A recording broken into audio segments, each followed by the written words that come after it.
आपण हा blouse design शिकणार आहोत आणि यासाठी तुम्ही नेसत्या बाजूने एक 10 इंच कपडा काढला तरी होऊन जाणार आहे. थोडंसं जॉईंट द्यावा लागेल पाठीच्या भागाला. आणि जर तुम्हाला कपडा काढायचा नसेल तर मात्र तुम्ही 2 कलर घेऊ शकता. आणि आता आपण बघूया की ती डिझाईन आपण फक्त बॅक साठी कशी वापरायची. पाठीच्या भागासाठी प्रथम उंची घ्या. जी काही उंची असेल तुमची, किती उंची आहे तुझी? 14 अधिक 1 आहे का? 15.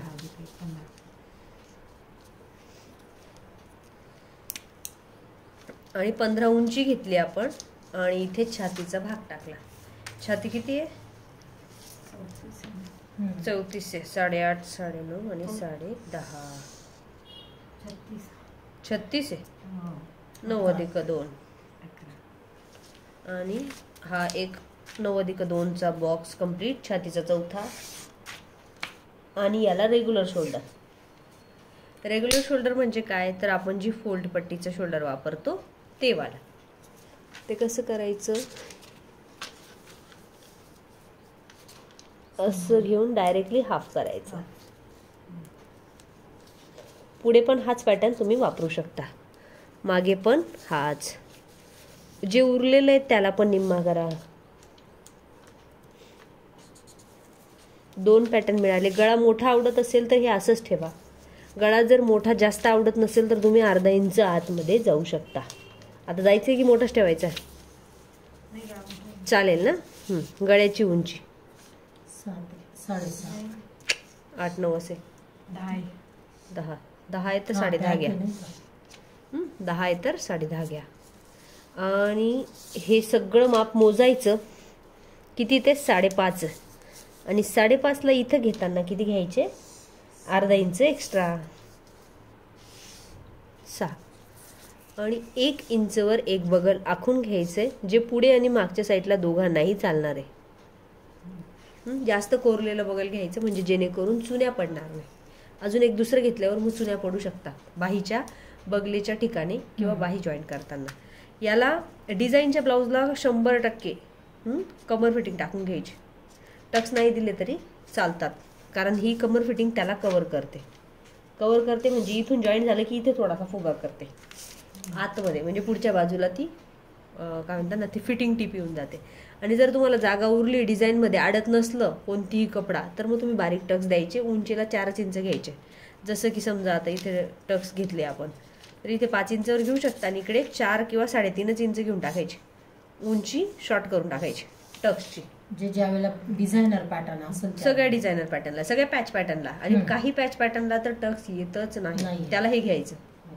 हे टक्सच काम करतं. हे जे दाबणार होतो आपण ते इथं कट करून टाकलं तर मग उरलेला भाग इथे फुगला वरच्या बाजूला, म्हणजे तेच पाहिजे होतं आपल्याला. आणि गळ्याची डिझाईन जी आहे ती पानगळ्यामध्ये आली ना सुरुवात. बघ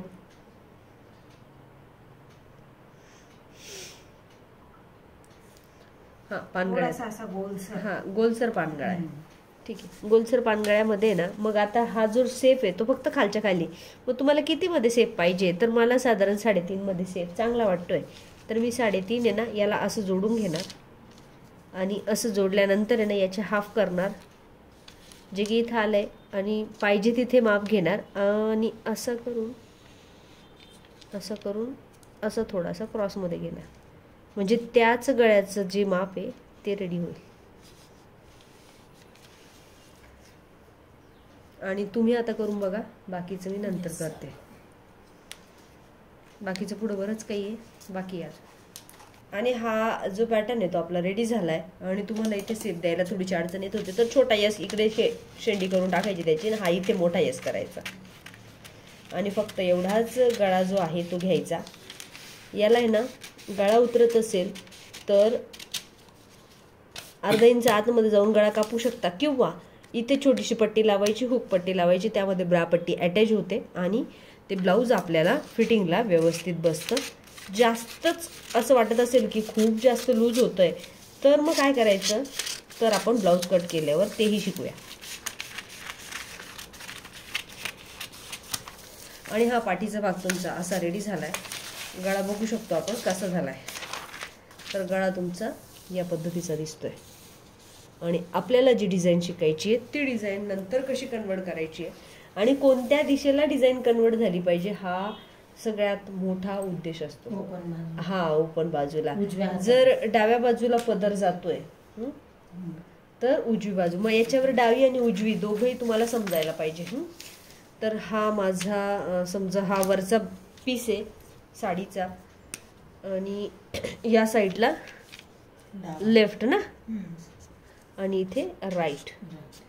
हा, तर मग लेफ्टला जातो पदर आपला आणि मग आता आपली डिझाईन जी आहे ती दाखव इकडे जाणार या दिशेला, कारण इकडे जर घातली तर ती पदराच्या खाली दाबून जाईल. आणि हा जो पाठीचा डिझाईन आहे ती या पद्धतीची आहे.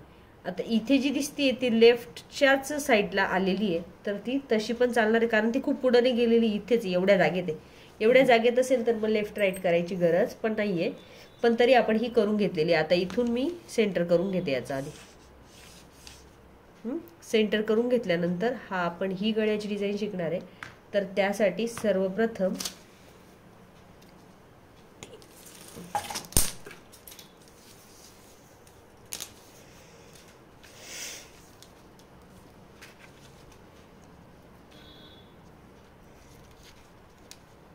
असा टेप ठेवायचा 1 इंच पर्यंतचा आणि हा इथे कव्हर करायचा आहे आणि हा इथे पण कव्हर करायचा. का कव्हर करायचा आहे? नंतर याला सरळ हळूहळू खाली फिरवायची. मग आता ही 1 आहे ना, तर हळूच 1 पण हिला आणताना कशी आणायची माहिती का? सरळ अशी थोडी सरळ करायची. मी आता इथं नुसतं ठेवलेलं आहे आणि असा असा टेप हे करते आणि मग आता मात्र आला हिला सरळ आणलेली मी. आता तुम्ही सरळ करून घेऊ शकता इथे. आणि ही जी जोडलेली आहे ती कव्हर करून आणि मग उरलेली डिझाईन इथून वर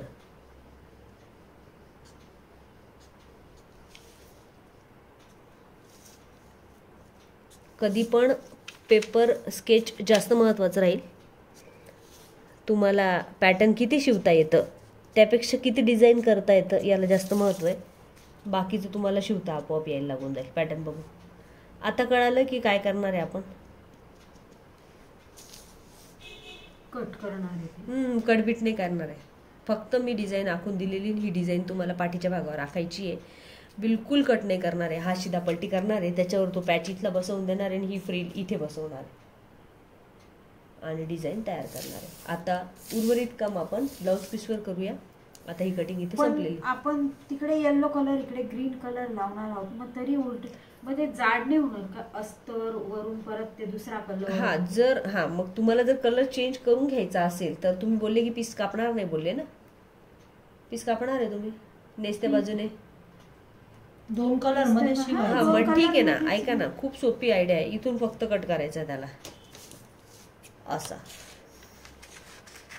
पण जो कट होईल ना, इथे थोडेसे कैची ठेवायचे, जो कट होईल त्याच्या एका पार्टला 1/2 इंच आणि एका पार्टला 1/2 इंच इतकं वाढवायचं. म्हणजे असं इथून असं पाव पाव पाव पाव पाव पाव पाव, इकडे पण पाव पाव पाव आणि दोघांना मग आपल्याला असं ठेवता येतं. मग एक कलर कोणताही कापा, एक कलर कोणताही कापा. जो इथं कापणार आहे त्याची इथं लेस द्या, जो इथं कापणार आहे त्याची इथं लेस द्या. हा रेड असेल तर हा ब्लॅक करा, हा ब्लॅक असेल तर हा रेड करा आणि मग हे कॉन्ट्रास्ट त्याच्या विरुद्ध. ही कटिंग आपली इथपर्यंतची झालेली आहे. तुम्ही करून बघा. बाकीचं पॅटर्न कट करायचं असेल तर लगेच करा.